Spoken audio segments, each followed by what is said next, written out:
Assalamualaikum warahmatullahi wabarakatuh. Alhamdulillahi rabbil alamin, wassalatu wassalamu ala nabi as-sadiqil amin wa ala alihi tayyibin wa azwaji tahirati ummahatil mu'minin wattabi'ina lahum bi ihsanin ila yaumiddin, amma ba'du. Bapak dan Ibu kaum muslimin dan muslimat, al-hadirin wal hadirat, wal musyahidin wal musyahidat yang dirahmati Allah Subhanahu wa taala. Alhamdulillah, bersyukur kita kepadanya pada petang Kamis ini, malam Jumat, kita diizinkan untuk kembali menyambung kaji di rumah mengaji Al-Azam Pekanbaru. Besar harapan kita kepada Allah, mudah-mudahan Allah memberikan taufik kepada kita untuk memahami dengan baik dan diberikan kekuatan untuk mengikuti dengan baik. Salawat dan salam kepada baginda Nabi alaihi salatu wassalam yang telah mengajarkan agama ini kepada kita dengan seterang-terang keterangan, dengan sejelas-jelas penjelasan. Tidak ada yang perlu diragukan, semua tinggal dijalankan. Semoga Allah kuatkan kita untuk selalu berada di jalannya, dan perbanyaklah salawat dan salam kepadanya. Mudah-mudahan Allah meridai kita mendapatkan syafaatnya, amin.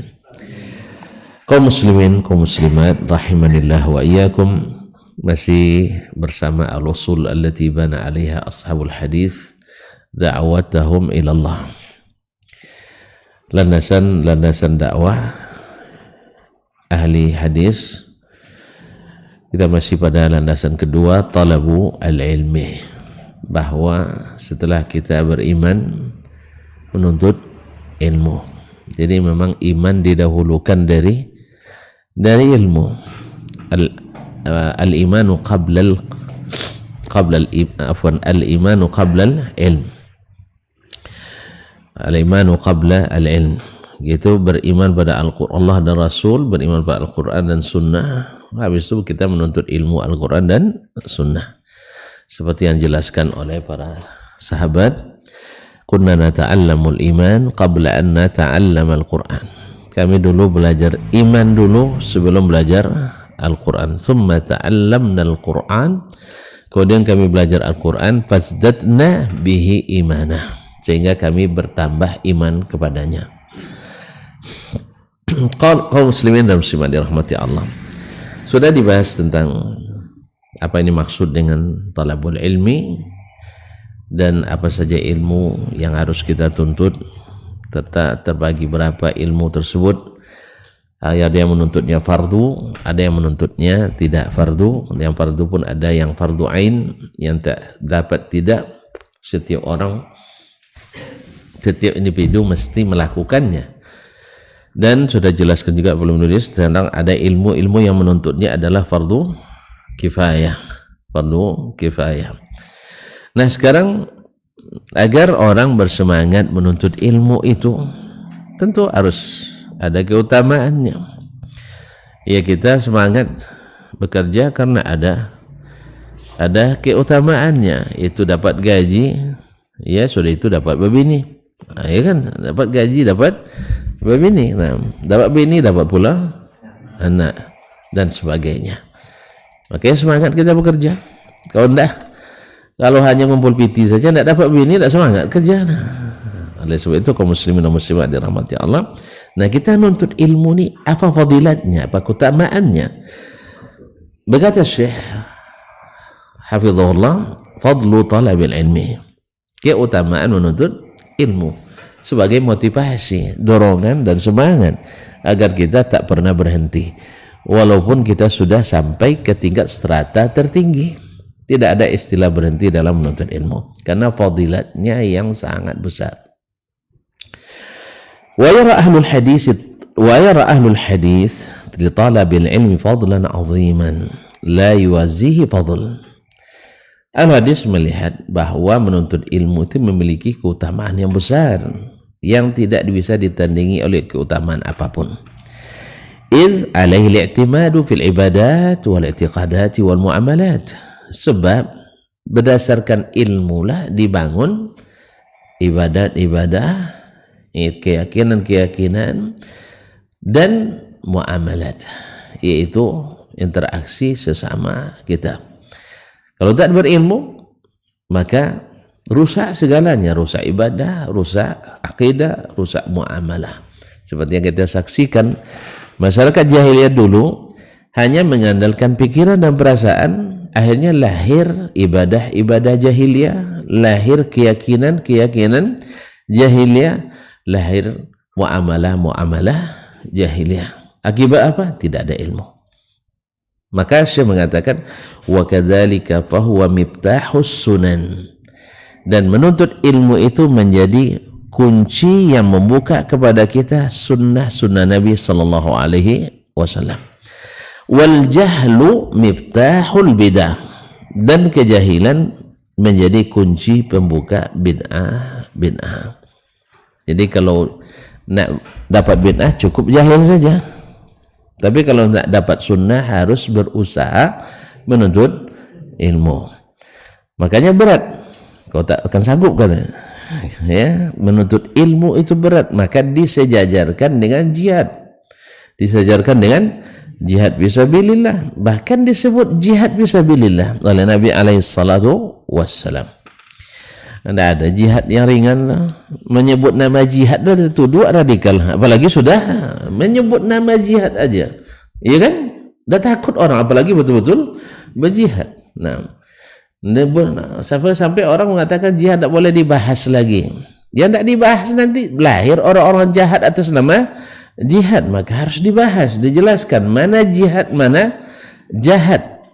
Jadi tidak benar itu kalau seandainya harus dipelajari, karena beda antara jihad yang diajarkan oleh syariat dengan jahat yang dipahami oleh sebagian yang tidak berilmu dan jahil tadi. Oleh sebab itu, maka kita harus terus mempelajarinya dan harus terus berniat di dalam hati untuknya, dan bahwasanya jihad itu adalah berdiri sampai hari kiamat. Dan bercoba orang menghapus tak akan dihapus, tidak akan dihapus. Sebab itu adalah bagian dari iman yang tak terpisahkan, kecuali dari orang-orang yang tidak beriman sama sekali. Taib wa yahtajuna ala zalika bi adillatin katsiratin min asy-syar'il hanif. Dan biasanya memang ahli hadis itu kalau tidak berdalil tidak mau dia bicarakan dalil yang mu'tamad. Nah, apa dalilnya? Anna Allah Ta'ala awwalu ma awha ila nabiyhi sallallahu alaihi wasallam amrahu bil qira'ah. Bahwa Allah Subhanahu wa taala yang pertama diwahyukannya kepada Rasulullah sallallahu alaihi wasallam perintah untuk membaca. Perintah untuk membaca. Turun perintah Iqra bismi rabbikal ladzi khalaq. Bacalah dengan menyebut nama Rabbmu yang telah menciptakan. Ayat ini turun bagi orang Quraisy biasa saja. Tapi kapan baru mereka merasa? Setelah Nabi berdakwah. Wa anzir ashiratakal aqrabin. Berikanlah peringatan kepada keluargamu yang terdekat. Nah, kalau ada peringatan berarti ada penyimpangan, ada kesalahan. Awak pantang pula disebut salah. Walaupun saya suka bikin salah. Ditunjukkan betul tak mau dia, tapi suka bikin salah tapi tak boleh disalahkan. Itu yang masalahnya. Kaum muslimin dan muslimat, keakibat apa? Akibat tidak mau sejujurnya dan serius belajar agamanya, sehingga yang salah dianggap benar, yang benar dianggap salah. Fala sabila li ma'rifati at-tauhid wal i'tiqadi as-sahih was sunan iltizamiha wal bid'ah lijtinabiha illa bi talabil ilmi. Tidak ada jalan untuk mengenal akidah tauhid, dan tidak pula ada jalan untuk berkeyakinan yang sahih atau mengenal sunnah dan cara untuk mengerjakannya dengan serius, berpegang teguh kepadanya, dan tidak pula ada cara untuk mengetahui bid'ah untuk dijauhi illa bi talabil ilmi, kecuali dengan menuntut ilmu. Makanya orang kalau nak menuntut ilmu lalu sebelum ngaji tentu bid'ah. Kan tak tentu dah. Ya sunnah nak tahu gimana nak tahu bid'ah. Kalau nak tahu sunnah tak akan kenal bid'ah. Kalau hanya kenal bid'ah saja maka dia tidak akan kenal sunnah. Tapi kalau tahu sunnah, berilmu kita baru tahu mana yang benar mana yang salah. Kalau ada yang mengatakan semua tidak ada masalah, benar semuanya, berarti dia belum berilmu atau menyembunyikan ilmu. Sebab dua hal yang berlawanan, dua hal yang bertentangan, satu bilang di atas, satu bilang tah di mana, katanya tidak ada masalah dua-duanya, berarti dia sedang bermasalah itu. Jadi kalau ada yang mengatakan masalah keyakinan, boleh diyakini Allah di atas, tidak masalah. Yang meyakini Allah di mana-mana, tidak masalah. Allah yang meyakini Allah tak bertempat, tidak ada masalah. Taib, berarti antum sedang ada masalah. Sebab tidak mungkin semuanya benar. Karena Allah menjelaskan tentang dirinya, Nabi SAW menjelaskan tentang Rabbnya. Lalu antum buang keterangan itu demi untuk menyenangkan orang yang meyakini yang berbeda dengan apa yang dikabarkan. Sudah kita katakan berulang-ulang, antum kan disuruh meyakini apa yang diberitakan, bukan meyakini apa yang dan lupa lagi ke haji baru sebukan, dua bukan. Kita disuruh meyakini apa yang diberitakan, bukan meyakini apa yang dipikirkan. La ilaha illallah Muhammadur Rasulullah. Tak boleh tinggi nampak. Jadi kan balik kaji ke pangkal, nampak balik dah. Dakwah konsekuensi iman kepada Nabi sallallahu alaihi wasallam, membenarkan berita yang disampaikannya, sah? Membenarkan berita yang disampaikannya. Masih lupa ya? Tasdiquhu fima akhbar wa ta'atuhu fima amar wajtinabu ma naha anhu wa zajar wa alla yu'badallah illa bima syara'. Membenarkan apa yang dia kabarkan dan mematuhi apa yang dia perintahkan, menjauhi apa yang dia larang dan peringatkan, dan tidak beribadah kepada Allah kecuali dengan cara yang dia syariatkan. Jelas? Jadi disuruh kita beriman kepada apa yang dikabarkan, diberitakan, bukan beriman pada yang dipikirkan. Masalahnya kan di sini Ahlus Sunnah wal Jamaah, semuanya mengaku Ahlus Sunnah wal Jamaah. Itu masalahnya. Gara-gara gelar itu terjadi perlombaan yang tidak sehat kadang. Saking tak sehatnya kadang-kadang terjadi penghentian pengajian, perebutan rumah ibadah. Alasannya, tapi tidak masalah kan ya, tapi juga terjadi perebutan. Kalau tidak ada masalah, kenapa berebut-rebut? Kan gitu? Berarti ada masalah. Yang bilang tidak masalah berarti sedang ada masalah itu. Iya, yang satu bilang biru, satu bilang hitam. Barangnya satu cuma.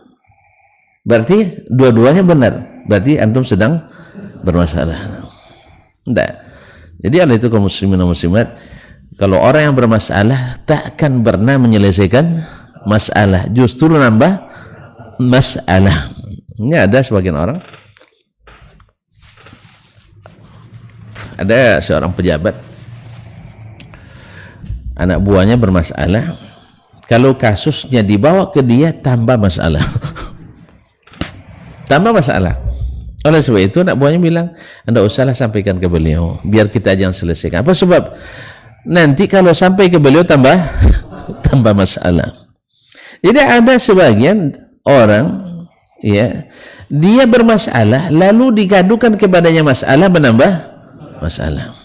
Oleh sebab yang seperti ini takkan pernah menyelesaikan masalah, karena dia sendiri bermasalah. Allah musta'an. Oleh itu makanya jangan diselesaikan masalah dengan orang yang banyak masalah. Ya, kalau kita nak curhat, tengok-tengok betul lah. Ya, atau nak melaporkan keadaan kita, minta pendapat, jangan kepada orang yang memang bermasalah pula. Belum lagi kita cerita, selesai dia bilang masalah saya lebih banyak. Sama dengan orang, ya awak nak ngadukan utang ke orang yang banyak utang. Sama itu. Allah musta'an. Kaum muslimin dan muslimat dirahmati Allah. Jadi kita disuruh meyakini apa yang diberitakan, bukan meyakini apa yang kita pikirkan. Ini masalahnya. Nah, di sini bedanya ahlus sunnah dengan ahlul kalam, ahlul aql. Ahli kalam dan ahli pemikiran, mereka tidak beriman kecuali apa yang mereka pikirkan.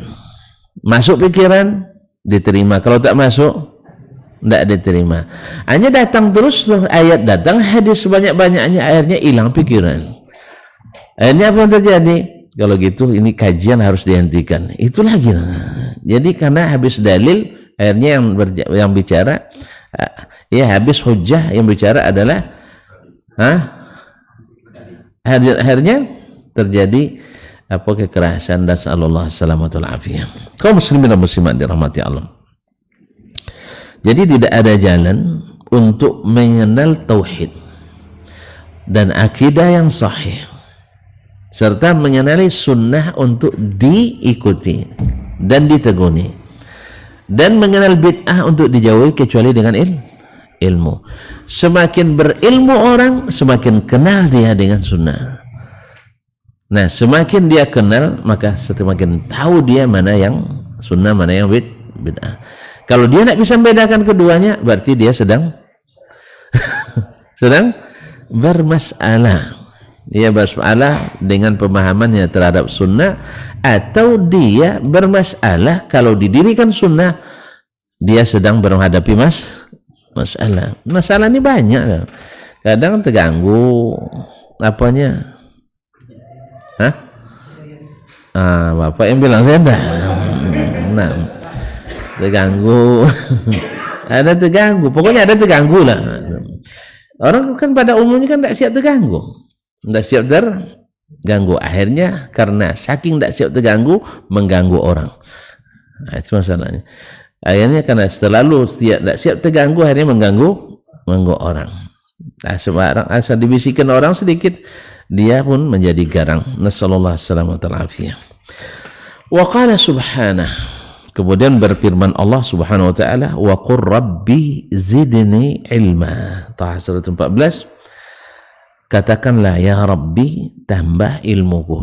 Lihat kaum muslimin berkata para ulama, di antara Ibnu Rajab, Nabi tak pernah disuruh Allah minta tambahan kecuali tambahan ilmu. Allah, berarti ilmu harus kita minta tambah terus. Apa sebab? Karena ilmu kita sedikit. Wa ma utitum minal ilmi illa qalila. Maka mintalah ilmu itu kepadanya. Minta ilmu supaya kita tidak tersesat jalan. Wa qala azza min qail innama yakhshallaha min ibadihi ulama. Dalam surat Fatir ayat 28, yang takut kepada Allah itu di antara hamba-hambanya hanyalah para ulama, orang yang ilmu. Makanya ilmu itu selalu melahirkan khasyah, seperti yang disebutkan oleh Ibnu Jama'ah dalam Tazkiratus Sami'. Ilmu kalau tak melahirkan khasyah pada diri seseorang, tidak menimbulkan rasa takut dan segan pada Allah, ketahuilah bahwa ilmunya tidak bermanfaat. Ini orang seperti ini, jangan-jangan nanti dilaknat. Ya, ilmunya tidak bermanfaat bagi dirinya. Oleh itu maka kalau takut kepada Allah Subhanahu wa taala dengan ilmu yang dimiliki, maka itulah tanda bahwa sesungguhnya ilmu itu bermanfaat. Nah, ini kaum muslimin dan muslimat. Allah menyebut bahwa yang hanya takut kepada Allah di antara hambanya orang berilmu, menunjukkan betapa besarnya fadilat ilmu, karena melahirkan ketakutan kepada Allah Subhanahu wa taala, dan takut kepada Allah adalah ibadah yang sangat dicintainya. Wa qala subhanahu wa ta'ala wa huwa ahsanul qailin. Berkata Allah Subhanahu wa ta'ala dalam surat Az-Zumar, Qul hal yastawi alladhina ya'lamuna wal ladzina la ya'lamun. Ini istifhamu ingkari. Itu istifham yang mengatakan tidak sama. Ini bunyinya pertanyaan, apakah sama? Maksudnya tidak sama. Orang berilmu dengan tidak berilmu. Gimana mau sama? Orang berilmu diangkat Allah tinggi-tinggi. Sedangkan orang yang tidak berilmu, apa lawan diangkat? Ya diturunkan, rendah-rendah. Nah, makanya kita semakin berilmu, semakin Allah angkat. Oleh sebab itu tidak perlu ada ngurus-ngurus pangkat. Iya, karena pangkat yang berikan Allah tidak ada yang menganulir SK-nya. Tapi kalau SK yang dibuat oleh manusia, kadang digantung pula oleh nah, diperlambat urusannya. Tidak sedikit orang yang kena korban karena sesuatu dan lain hal. Ma'asyiral kiram dirahmati Allah. Allah yang mengangkat, angkatnya tinggi. Tidak bisa diturunkan oleh siapapun. Makanya tidak ada mantan ulama. Tidak ada mantan ulama. Tidak ada mantan ulama. Tapi kalau mantan ketua ulama ada. Mantan ketua majelis ulama ada. Iya kan? Mantan ketua ikatan ulama ada. Karena ini jabatan manusia semuanya. Walaupun antum diangkat sebagai ketua, belum tentu ini diangkat di sisi Allah. Sebab apa? Kalau tidak menjalankan apa yang engkau ketahui dari ilmu yang Allah berikan. Mungkin di mata manusia antum ketuanya, tapi di mata Allah mungkin antum bawahannya. Mungkin orang yang paling dihinakan karena tanggung jawab yang besar tapi tidak dilaksanakan. Nasallallahu alaihi wasallam wal afiyah. Kaum muslimin, jadi Allah menafikan tidak sama orang berilmu dengan orang yang tidak berilmu. Ini menunjukkan fadilat ilmu tersebut. Wa qala subhanahu wa ta'ala wa minhum man yaqulu rabbana atina fid dunya hasanah wa fil akhirati hasanah. Di antara mereka ada yang berdoa, ya Rabbana, berikan kepada kami di dunia hasanah, wa fil akhirati hasanah, di akhirat juga hasanah. Sering baca doa ini? Doa sapu jagat, masa tidak dibaca? Nah, sebab banyak doa Nabi adalah Rabbana atina fid dunya hasanah wa fil akhirati hasanah wa qina adzabannar. Nah, apa yang dimaksud dengan hasanah fid dunya itu? Qala al-Hasanul Basri rahimahullah. Berkata Imam Al-Hasan Al-Basri. Masih ingat Hasan Basri? Tentu kalau bilang Hasan Basri berarti ingat apa? Hasan Basri yang kayu-kayu. Nah, ini adalah Imam Jami' al-Basra wa muhaddithuha wa faqihuha, termasuk salah satu ulama yang digadang-gadang oleh ulama-ulama bahwa dia adalah tabi'in yang paling utama. Ya, ada yang mengatakan Uwais Al-Qarni, ada yang menyebutkan Muhammad ibn Sirin Al-Basri, ada yang mengatakan siapa tadi? Al-Hasan Al-Basri, ada yang mengatakan Sa'id ibn Musayyib Al-Madani. Nah, ada yang mencalonkan Al-Hasan Al-Basri ini sebagai ulama yang paling utama di kalangan tabi'in. Tapi yang paling banyak yang mengatakan adalah Sa'id ibn Musayyib, di samping ilmunya dan ditambah dengan juga ibadah dan zuhudnya. Dzalika fadlullah yu'tihi man yasha. Keutamaan yang Allah berikan kepada siapa yang dia kehendaki. Rahimallahul jami'. Nah, apa kata Al-Hasan Al-Basri rahimahullah?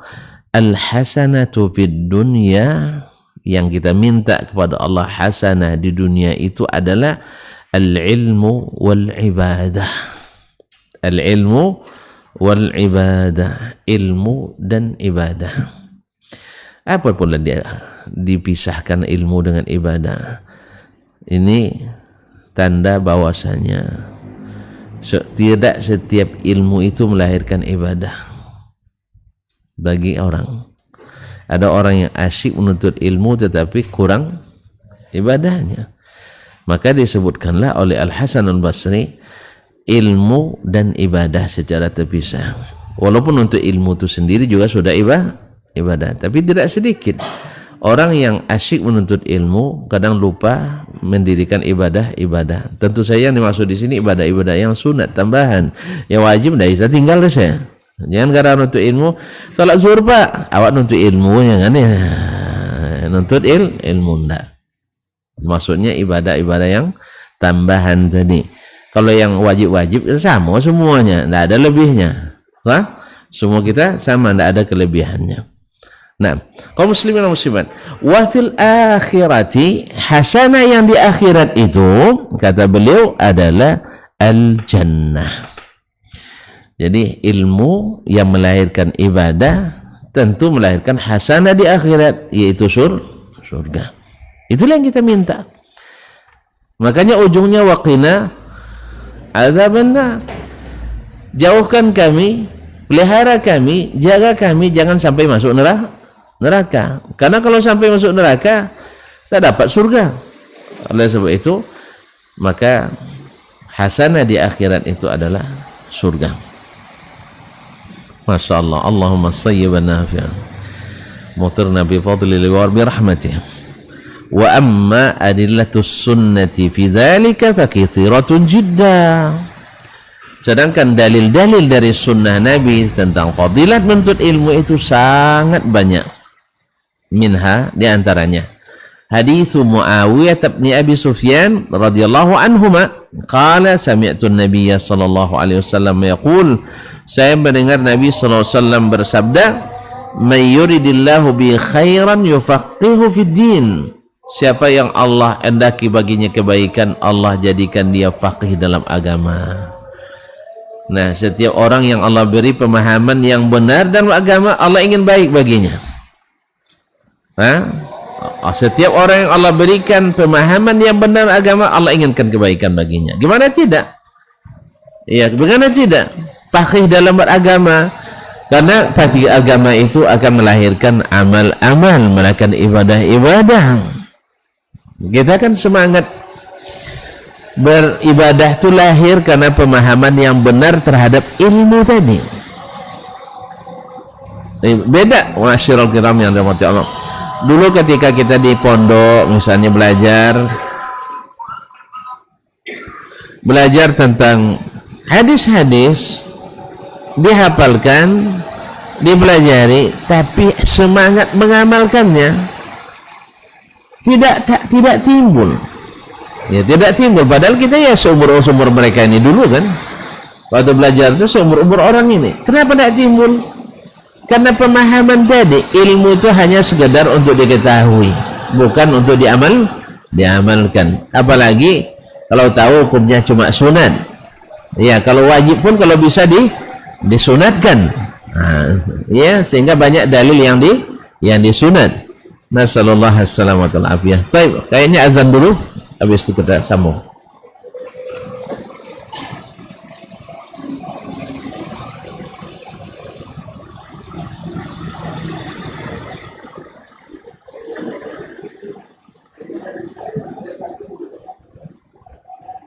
Allahu Akbar, Allahu Akbar, Allahu Akbar, Allahu Akbar. Asyhadu an la ilaha illallah.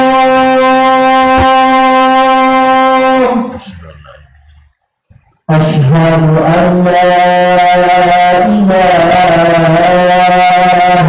illallah.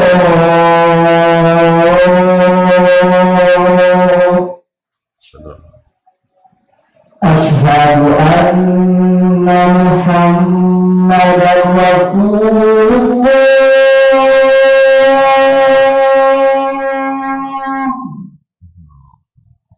Asyhadu anna Muhammadar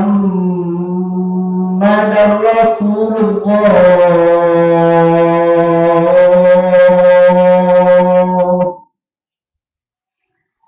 Hayya 'alas salat,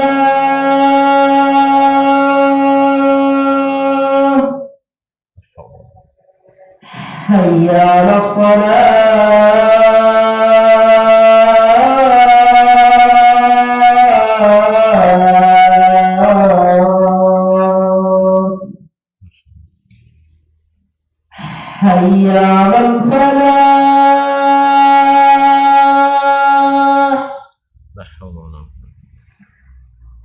حي على الفلاح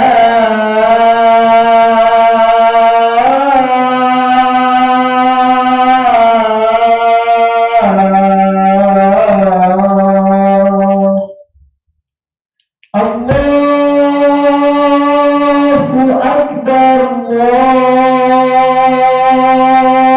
الله أكبر لا إله إلا الله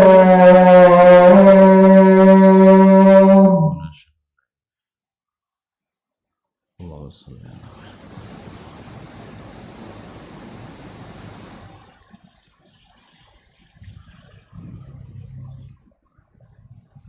اللهم رب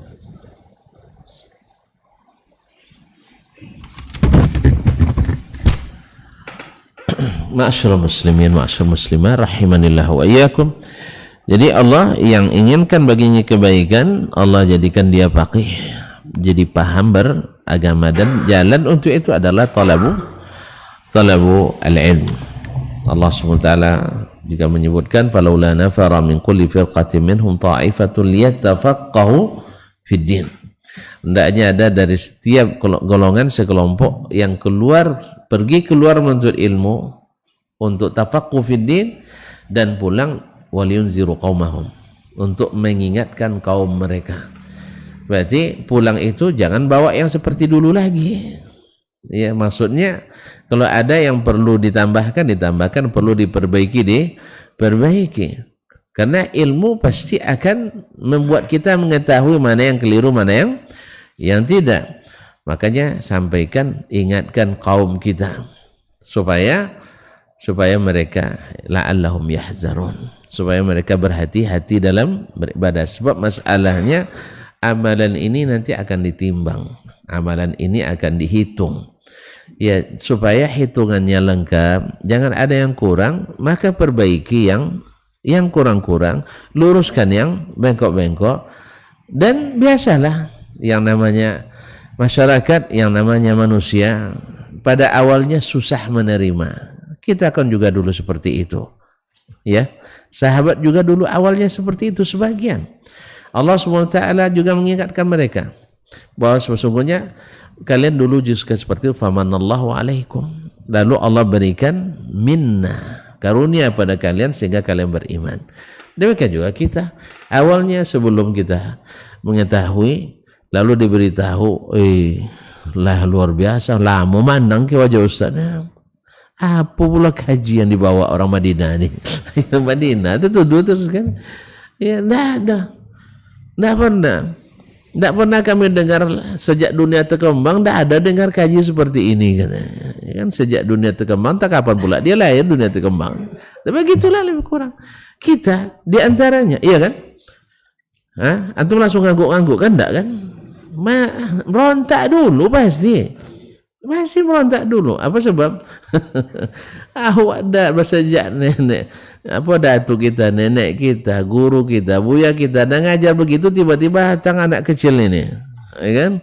Yang baru anak kemarin sore menyalah-nyalahkan pula. Akhirnya berontak kita. Tapi Allah bukakan hati, sebagaimana dulu dibukakan hati para sahabat yang awalnya menentang Nabi SAW. Akhirnya mereka mendapatkan nikmat itu, sebagaimana kita akhirnya juga mendapatkan nikmat itu setelah awalnya hati kita tak langsung terima, ya kan? Itu berapa tahun dulu berontak-berontak? Lama. Macam-macam cara kita, dan tidak, ya buktinya tidak sedikit yang datang. Ustaz, saya dulu yang paling memerangi dakwah Ustaz katanya. Alhamdulillah berarti lawan saya hebat ini. Tapi alhamdulillah sekarang saya baru tahu bahwa sesungguhnya apa yang Ustaz sampaikan itulah yang terlihat hasilnya. Alhamdulillah. Kita juga tidak menganggap sempurna, karena sering saya ulang, yang berada di jalan yang benar bukan berarti bebas dari kecelakaan, bukan berarti bebas dari kesalahan, ya kan? Kan sudah ana ilustrasikan ke antum, kadang gasnya terlalu di jalur lambat, jalannya cepat. Kenapa cepat? Karena yang di depan di jalur cepat lambat-lambat, kan begitu. Tengoknya Ustaz Dasman tidak pandai marah-marah berdakwah, akhirnya Ustaz Dasman dimarahinnya. Ustaz kenapa tidak seperti Ustaz itu, katanya. Saya bilang Ustaz itu memang itu tabiatnya, saya tidak bisa seperti itu. Tabiat saya memang seperti ini. Kalau antum nak seperti dia, belajar sama dia. Kalau nak seperti saya, belajar sama saya. Jangan harus disamakan semuanya. Ada yang keras, ada yang super keras. Ya kan, ada yang keras, ada yang super keras. Saya sebenarnya keras juga. Kalau tanyalah semua orang. Saya kan dibilang keras juga kan? Oh, gajinya yang kada itu ya. Ya kata orang keras gaji kita. Padahal menurut sahabat-sahabat kita, Ustaz terlalu lembut. Itulah Pak, saya kadang-kadang dimarahin orang karena tidak marah, sampai dimarahin karena tidak marah. Sama keluarga juga sering saya dimarahin. Oh, ngapa tidak pandai bohongi, katanya. Dibilang saya kenapa tidak pandai marah. Ya marah saya seperti itulah. Ya paling saya nanti tidak bicara setengah hari, itulah marah saya. Tuh inginnya saya lempar piring, pecahkan periuk. Ya enggak lah, saya enggak pandai yang kayak gitu. Marah saya paling saya diamkan sehari, setengah hari, ada masuk hari ketiga, kadang enggak sampai, jam ketiga aja sudah sudah hilang lagi, Allah musta'an. Jadi enggak bisa disamakan. Antum nak seperti itu, belajar sama dia. Kalau seperti saya, belajar sama saya. Jelas? Jadi belajar jalan benar enggak mesti seirama semuanya. Orang di jalan ada yang gasnya gasnya dari awal tuh sudah RPM-nya langsung 10.000. Ya. Jadi kalau artinya kalau pulang udah ketahui itu si Fulan tuh yang pulang tuh. Apa sebab gas mobilnya kencang gitu. Kalau yang ini tidak diketahui pulangnya, apa sebab gas mobilnya dah kedengaran. Itu tidak mungkin sama semuanya. Jelas? Mana yang lebih banyak makan minyak, yang gas tinggi atau gas rendah? Nah, kan saya berhemat saya. Makanya banyak amunisi yang tersisa gitu, banyak. Kenapa? Karena tidak sembarang dikeluarkan. Jelas. Jadi bukan berhasil asal sudah di jalan yang di jalan yang benar, tidak pernah salah, tidak ada cerita. Mesti ada yang salah. Kadang-kadang kita justru menanggung salah orang. Orang buat salah, kita yang ikut menanggungnya. Ya begitulah. Karena kita berada di jalan yang sama. Terjadi kecelakaan dan teman kita kan berhenti kita. Sah? Pandai ngobat kita obati. Rusak mobilnya pandai kita sedikit, kita ikut perbaiki. Itu risikonya kebersamaan itu. Oh enggak, berarti antum juga belum berdakwah sebenarnya. Kalau belum enggak saling menolong di jalan itu, berarti antum belum ini. Nampak orang kecelakaan matilah katanya kan. Jangan bilang mati. Dulu turun berhenti. Ya kalau dia perlu minum kasih minum, kalau dia perlu bensin diberikan bensin dan sebagainya. Jangan bergembira melihat teman-teman kita berguguran atau jatuh. Jelas? Baik kaum muslimin dan muslimat dirahmati Allah. Berkata Rasulullah sallallahu alaihi wasallam dalam hadis Abdullah bin Mas'ud radhiyallahu taala anhu, ini hadis semuanya yang disebutkan adalah hadis-hadis sahih. Qala la hasada illa fi ithnataini. Tidak ada hasad yang dibolehkan kecuali dalam dua perkara. Rajulun atahu Allahu malan fasallatahu ala halakatihi fil haqq. Orang yang Allah berikan harta yang banyak dan dia habiskan untuk menegakkan kebenaran. Masya Allah. Ya, tidak ada tempat ngaji dibuatnya masjid untuk mengaji. Tidak ada pendidikan lalu dibuatnya lembaga pendidikan. Tidak ada lembaga dakwah buat lembaga dakwah. Tidak ada sarana untuk sampai berdakwah ke suatu tempat, dia siapkan sarananya. Subhanallah. Apapun hartanya berguna bagi kaum muslimin. Nah, ini kan di kalangan sahabat kan banyak contohnya. Di kalangan sahabat aja yang belum nampaknya. Kalau di kalangan sahabat kan banyak. Mereka tidak pernah pikir-pikir, karena pikir itu selalu bikin ragu. Kalau kita tengok dulu kaji untung rugi. Kalau sudah kaji dulu tidak jadi pada umumnya. Kalau jadi pun tinggal sedikit, tinggal bunga-bunganya aja lagi. Allah musta'an. Kalau mereka tidak dengar kalimat al-jannah yang mereka pinta, Rabbana atina fid dunya hasanah fil akhir hasanah, dengar kalimat surga, serasa dah masuk mereka. Makanya ketika datang perang Tabuk, baru datang ekspedisi dagang dari Syam, itu jauhnya dari Syam sebulan perjalanan. 100 ekor onta milik Utsman. Ketika Nabi SAW memotivasi mereka untuk berinfak, karena perjalanan jauh 777 km cuma, ya, maka Utsman katakan semuanya fi sabilillah. Dia tidak nanya dulu sekretaris atau bendaharanya berapa sih modal berapa. Nah, enggak, dia dengan seluruhnya, dengan onta-ontanya yang membawa beban tersebut fi sabilillah. Awak belum sampai nih? Kan belum? Kita uji sekarang? Enggak usah ya, dan aku enggak lulus dari awal, belum. Subhanallah, subhanallah kaum muslimin muslimat. Nah, yang seperti ini patut kita hasad kepadanya. Kalau ada orang seperti ini patut hasad. Tapi hasad di sini maknanya ghibtah. Artinya andainya saya seperti itu, saya akan lakukan lebih dari yang dia lakukan. Dia paling bikin sekian masjid, saya akan bikin sekian masjid. Misalnya itu tidak apa-apa. Nah, niat yang baik itu. Nah, wa rajulun atahu Allahul hikmah. Kemudian orang yang kedua yang boleh kita ghibtah kepadanya, yaitu orang yang Allah berikan kepadanya hikmah, yaitu ilmu as-sunnah, bahwa yaqdi biha wa yu'allimuha. Dia memutuskan hukum dengan ilmu tersebut dan mengajarkannya kepada kaum atau pada umat manusia. Nah, ini patut juga kita ghibtah kepadanya. Ya, berarti para tentu saja para ulama di kalangan sahabat dan ulama yang berikutnya. Coba bayangkan kaum muslimin, berapa kebaikan yang ditinggalkan oleh orang yang berilmu tersebut. Ya, setiap huruf, setiap titik, setiap komanya. Coba bayangkan kita meninggalkan karib kerabat, anak, istri, saudara, paman, bibi dan sebagainya. Berapa lama mereka mendoakan kita? Berapa lama dia doakan kita? Kau pada nengok semuanya sampai mati. Sampai mereka mati. Habis itu hilang. Generasi setelahnya tak ingat kita, tendak lagi. Betul? Tapi kalau ilmu, inilah umur anak yang sesungguhnya, yang dengannya kita didoakan sepanjang masa. Anda bayangkan sekarang Rasulullah SAW, tiap hari miliaran lisan mendoakan Nabi SAW. Kemudian Abu Bakar, Omar, Utsman, Ali dan semuanya. Kemudian para imam seperti Imam Asy-Syafi'i, Imam Malik, Imam Ahmad, Abu Hanifah. Ya, miliaran orang mendoakan mereka sepanjang masa.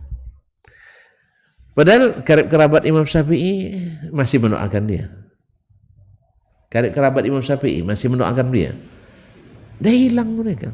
Tapi ilmunya yang mendoakan dia terus. Belum lagi pahala ilmu yang mengalir terus-menerus tersebut. Nah, kalau demikian berarti menuntut ilmu ini tidak ada, subhanallah, tidak ada batas keutamaannya. Ya, Imam Syafi'i, awak tidak kenal sama dia, awak doakan juga kan? Kan tidak kenal sama dia, kenal tuntun dengan Imam Syafi'i? Tidak. Kalau sempat dia hadir zaman ini kena bully juga dia itu. Iya, kena persekusi juga. Dihentikan kajiannya itu. Kalau sempat dia ngaji seperti yang dia dulu. Tapi kalau sekarang macam Syafi'i sekarang mungkinlah. Nah, kalau masih tetap seperti Imam Syafi'i seperti dulu, sebab dia dulu yang membenci dia kan orang-orang itu juga.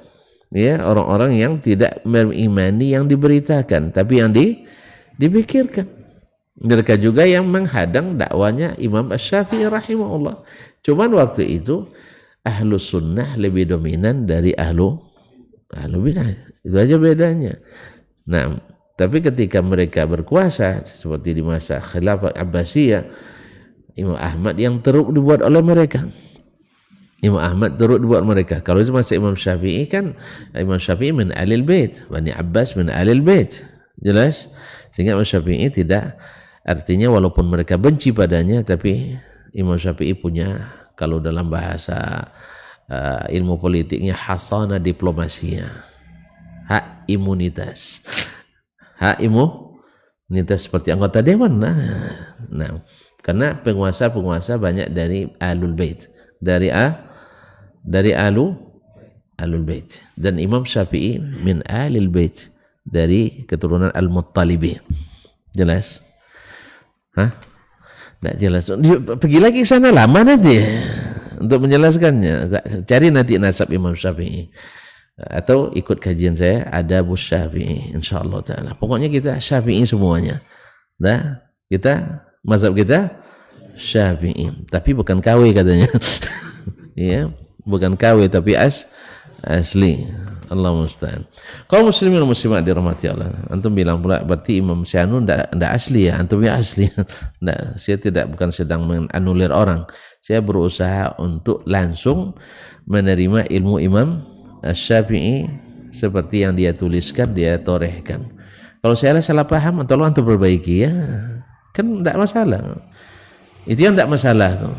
Jadi kalau saya salah memahami, antum kirim aja WA ke saya. Ya, WA ke saya, Ustaz, antum di alinea sekian, saya dengar salah paham atau gagal. Enggak apa secara bahasanya. Nanti akan saya simak. Oh iya, ternyata terima kasih saya sampaikan. Nah, tapi kalau antum unggah, atau share di medsos, barangkali saya tidak baca, yang lain baca. Akhirnya yang terjadi komentar miring kepada saya. Akhirnya antum bukan menasihati tapi menyebar fitnah. Terserah, pilihlah nak jadi penyebar fitnah atau penyebar nasihat. Itu aja. Hidup kan itu pilihan. Yang menentukan arah hidup kita adalah pilihan. Kalau antum nak memfitnah, fitnahlah. Sebab bagi saya fitnah itu menambah pahala. Nambah pahala. Allah musta'an. Jadi fahuwa yaqdi biha wa yu'allimuha, dia menetapkan, menghukum dengannya dan mengajarkannya. Wa haditsu Abi Hurairah radhiyallahu anhu, hadis Abu Hurairah radhiyallahu anhu, ya, seperti diriwayatkan oleh Imam Abu Dawud dan Ad-Darimi, ma min rajulin yasluku tariqan yatlu fihi ilman illa sahalallahu lahu bihi tariqal jannah. Tidak seorang pun yang menempuh jalan menuntut ilmu kecuali Allah mudahkan baginya jalan ke surga Allah. Paslah tafsir Rabbana atina dunia tadi. Karena apa? Ilmu melahirkan ibadah, memudahkan kita ke surga. Jadi permintaan awal dan permintaan keduanya pas. Dengan apa aku minta? Kan doa ini kan turun atau diajarkan setelah orang selesai melaksanakan haji asalnya kan. Iya enggak? Selesai Allah menceritakan tentang wa atimul hajja wal umrata lillah, di ujung faminan nasi may yaqulu rabbana atina fid dunya wa ma lahu bil akhirati min khalaq wa minhum may yaqulu rabbana atina fid dunya hasanah wa fil akhirati hasanah wa qina azabannar. Jadi kita minta itu setelah bekerja keras, setelah beribadah dengan sungguh-sungguh, serius beragama, baru dapat Rabbana atina fid dunya hasanah wa fil akhirati hasanah wa qina azabannar. Nah, jadi siapa yang menempuh jalan menuntut ilmu, Allah mudahkan baginya jalan menuju surga. Wa man abta'a bihi amalu lam yusri bihi nasabuh. Siapa yang amalnya lambat, nasabnya tak bisa mempercepat. Kemana? Ke surga tentunya. Artinya walaupun nasabnya nasab tinggi, terahnya terah darah merah, darah biru, darah biru dari keturunan Nabi dan Rasul sallallahu ala nabiyina Muhammad. Walaupun kata Nabi tapi tidak berdasarkan ilmu yang diwariskan, maka nasab ini tidak mempercepat. Apalagi yang nasab kita yang enggak ada tanda pun derajat, enggak tahu kita. Ya, datuk kita dulu entah yang misalnya saya kan datuk suku saya kan Domo. Ya, datuk Domo itu seperti apa dulu saya kan enggak tahu. Ya, kalau kabarnya sakti mandraguna katanya. Tahu tuan-tuan. Jadi menurut kisahnya, tapi ini kan kisah tak benar tanda, saya tidak tahu sanadnya, tidak tahu saya ini. Kenapa di aliran bantaran Sungai Kampar itu bila ada timbunan atau hasil abrasi, lalu timbul delta pulau kan, pulau baru itu milik orang Domo, itu sepanjang Sungai Kampar itu. Tidak tahu tuan-tuan ya. Nah, makanya jangan diambil nanti kalau kecuali izin kami gitu. Itu milik orang Domo. Kenapa? Dulu kabarnya ada dulu dibuat perlombaan sayembara di dalam sungai itu. Lalu dihanyutkan jeruk, ya tempatnya dari jauh dihanyutkan. Dibuat sebesar inilah, semacam gawang itu. Siapa yang jeruknya masuk, itu jadi pemenangnya. Menanglah Datuk Domo tadi. Itu ceritanya. Jelas? Ya kalau ada yang keliru tolong diluruskan juga, ada orang Domo sini. Nah, itu kan perlu kehebatan, dan menanglah Datuk kami itu. Nah, kaum muslimin dan muslimat. Nah, kalau nasab saja, nasab seperti nasab Nabi alaihissalatu wassalam, tidak bisa mempercepat kecuali dengan amal yang cepat. Maka kita apalagi, itu maksud saya, kita apalagi. Kalau itu apa sukunya? Tidak tahu Datuk semua sekali. Tidak bersuku. Kaum muslimin dan muslimat dirahmati Allah. Jadi waman abta'a bihi amalu lam yusri' bihi nasabu. Siapa yang lambat amalnya, takkan cepat jalannya ke surga. Ini juga menunjukkan kelebihan menuntut ilmu. Wa hadithu Abi Hurairah radhiyallahu anhu al-akhar, dan juga hadis Abu Hurairah radhiyallahu anhu yang lain, dari Nabi sallallahu alaihi wasallam, dari Nabi sallallahu alaihi wasallam, idza matal insanu, ini masyhur, apabila meninggal seorang manusia, inqata'a anhu amaluhu, terputus amalnya. Yaitu putus amal berarti terputus pahalanya. Illa min thalath, kecuali dari 3 perkara. Illa min sadaqatin jariyah, kecuali dari sedekah jariyah yang pahalanya tak habis-habis. Bangun masjid karena Allah, selama masjid ini dipakai, seluruh pahala orang yang sholat di dalamnya untuk kita. Di samping Allah janjikan istana di surga.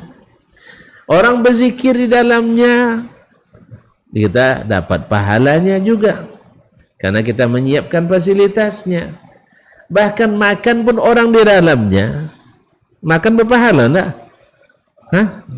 Kita dapat pahalanya. Mengaji orang di dalamnya, kita dapat pahalanya. Maka ini yang diharapkan. Oleh sebab itu tak boleh kita kecuali punya andil untuk membuat yang seperti ini.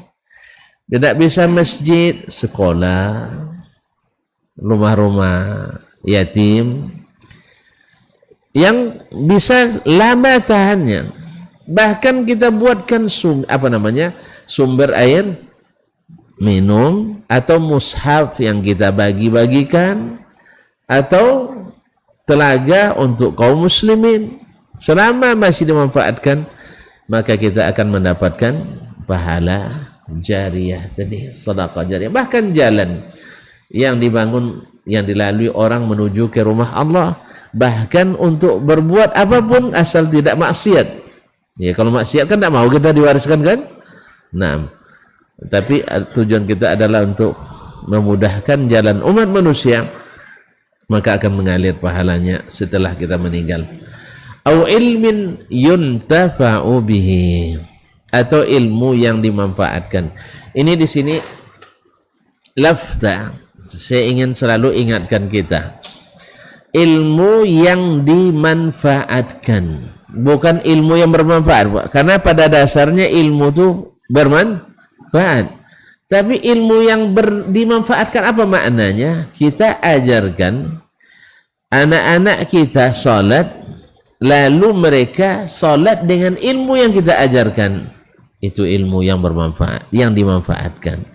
Ajarkan misalnya keluarga kita bersedekah, lalu dengan ilmu yang kita ajarkan mereka rajin bersedekah. Dan seterusnya. Tapi kalau hanya sekedar ilmu ditransformasikan tapi tak berbuah amal, tidak ada yang dia sendiri tak dapat pahala, apalagi ya kita dari mana dapat buahnya, dia sendiri tidak berbuah. Makanya jadilah pengajar yang membawa anak-anak ajar untuk mendapatkan pelajaran dengan berupa amalan yang menghasilkan. Jelas ya? Jadi kita bukan hanya sekedar mentransformasi ilmu. Ya, ajarkan sholat berjamaah lebih afdal daripada sholat sendiri 27 derajat. Awak tak pernah bawa dia berjamaah. Guru aja tak berjamaah, apalagi muridnya. Akhirnya tidak dimanfaatkan ilmu itu, rugi kita. Makanya kaum muslimin dan muslimat dirahmati Allah, para ulama dulu ketika bertemu dengan para pengajar anak-anak, orang dulu ada kebiasaan, ya apalagi orang-orang yang sibuk jadi pemerintah, jadi penguasa, mereka tidak sempat ngurus anaknya kan, maka dipanggil ke rumahnya ulama untuk mendidik anaknya. Misalnya ketika Imam Asy-Syafi'i bertemu dengan pendidik anak Harun Ar-Rasyid, dia juga seorang alim, lalu diminta oleh Harun untuk menasihati sang guru tersebut. Apa kata Imam Asy-Syafi'i rahimahullah? Liyakun awwala ma taf'al islah nafsik. Yang pertama yang kau lakukan wahai guru adalah mensolehkan dirimu. Jadi kamu harus soleh. Apa sebab? Sebab mereka lebih banyak melihat caramu daripada melihat bicaramu. Anak kecil itu lebih banyak melihat cara kita daripada mendengar bicara kita. Makanya kalau ceramah dapat anak setengah jam itu dah gelisah mereka. Jangan anak-anak, bapaknya anak-anak pun sudah gelisah. Nah, oleh sebab itu anak-anak tidak lama konsentrasinya. Jadi anak kadang-kadang saya lupa itu. Saya kira depan saya orang dewasa semua, rupanya ada anak-anak. Setengah jam hilang konsentrasinya. Maka harus diselingi dengan hal-hal yang menarik perhatiannya. Misal diberikan hadiah, misalnya, atau diberikan, pokoknya ada cerita. Ya, saya katakan kan, jangan ke orang anak-anak. Kita pun bapak anak-anak kalau sudah mulai cerita, bangun lagi. Pas mulai membacakan data, tertidur lagi. Allah musta'an. Kaum muslimin, ilmun yuntafa'u bihi, ilmu yang dimanfaatkan. Hendaklah kita selalu bersemangat menjadikan ilmu itu dimanfaatkan oleh anak didik kita. Ya tentu saja kita harus terlihat maju di dalam bab tersebut. Ya kalau bicara tentang jangan marah, jangan sampai kita yang sering kelihatan marah. Ini tidak nyuruh anak jangan marah, kita pun marah-marah. Kamu kan sudah dibilang jangan marah, bawa rotan. Ibu kan marah juga. Awak melarang orang marah tapi tidak terkontrol marahnya. Sama juga nyuruh anak sabar, gitu juga. Sabar kamu katanya. Ya sebentar aja kamu tidak sabar, mau dipukul ya katanya. Akhirnya anak bilang ibu juga tidak sabar katanya, tidak masuk ke haji. Jelas kaum muslimin dan muslimat dirahmati Allah. Apapun akan dilihat orang itu. Dilihat orang. Jadi retorika, apalagi subhanallah, itu anak-anak, orang dewasa, retorika tidak bermanfaat lagi. Pada umumnya bila orang sudah menangkap gelagat yang tidak baik dari seorang guru. Ya, retorika tidak begitu bermanfaat kalau orang sudah mengenal kepribadian. Makanya Imam Syafi'i nasihati, kau solehkan dirimu dulu sebelum mengajak anak-anak ini menjadi anak yang saleh. Baik. Awaladin salihin yad'ulah, atau anak yang saleh yang sentiasa mendoakannya. Waladin salihin yad'ulah, anak yang saleh yang selalu mendoakannya. Kaum muslimin dan muslimat dirahmati Allah, Ya, tentu saja kita yang mengajarkan anak ini berdoa untuk orang tua kita, ditirunya pula dia mendoakan untuk kita. Kalau dia dengar Rabbighfirli wali walidayya warhamhuma kama rabbayani saghira, selalu dia dengar, dia akan ikuti pula Rabbighfirli wali walidayya warhamhuma kama rabbayani saghira. Kenapa antum sering baca? Dulu ayah juga sering membaca ini untuk orang tuanya. Sekarang saya baca pula. Ma'asyarul kiram dirahmati Allah, maka kita sebenarnya sangat berkepentingan untuk menjadikan anak-anak kita saleh. Menjadikan anak-anak kita saleh, karena yang saleh akan mendoakan. Yang tidak saleh disuruh mendoakan, dipanggilnya orang ramai-ramai. Ya, apa sebab dia tidak pandai berdoa nah. Kalau anak-anak tidak pandai berdoa itu apa? Makanya yang dipikirkan, jadikan anak itu pandai berdoa sendiri. Orang yang ramai-ramai berdoa belum tentu ikhlas mendoakan kita. Ya, belum tentu ikhlas dia. Kadang ada yang datang tidak enak sama tetangga, akhirnya datang juga. Awak sajalah ponik tapi disobuin tidak masyarakat nanti oleh PRT, datang juga. Kadang-kadang dia membaca, ya, tidak sampai selesai dipotong-potongnya. Itu kan ahwal. Allah musta'an. Yang jelas kaum muslimin dan muslimat, masing-masing kita menyiapkan anak untuk rajin berdoa. Insya Allah kalau dia ada rajin berdoa, kita tak akan pernah lupa olehnya. Tapi kalau anak diajar untuk menghitung duit terus, menjamin masa depan keduniaan semata, besok paling-paling dia undang orang untuk berdoa. Tolok setiap hari kan tak mungkin dah. Paling-paling dia sekali setahun. Awalnya 3 malam berturut-turut. Ya, lepas itu hari ke-40, lepas itu hari ke-100, besok sekali setahun. Habis itu sekali 25 tahun. Tapi kalau anak yang soleh enggak, setiap saat, setiap waktu. Karena dia akan, kalau dia soleh, pasti ingat orang tuanya. Oleh sebab itu ajarkanlah anak, ya, untuk menjadi anak yang soleh. Tempatkan mereka belajar di tempat yang soleh, dididik oleh guru-guru yang soleh, sehingga nanti benar-benar menghasilkan anak yang soleh. Baik kaum muslimin dan muslimat, ini hujan tidak berhenti nampaknya, tapi kita mesti berhenti juga. Ayolah kalau begitu. Sebenarnya ada berapa poin lagi, tapi insya Allah kita sambung pada kesempatan yang akan datang nanti. Wallahu ta'ala alam, wa sallallahu ala nabiyyina Muhammad wa sallam, wa subhanakallahumma wa bihamdik, asyhadu an la ilaha illa anta astaghfiruka wa atubu ilaik. Wassalamualaikum warahmatullahi wabarakatuh. Dr. Dasman Yaya Ma'ali LCMA Hafizahullah, Dr. Helmi Basri LCMA Hafizahullah, Dr. Hidayatullah Ismail LCMA Hafizahullah.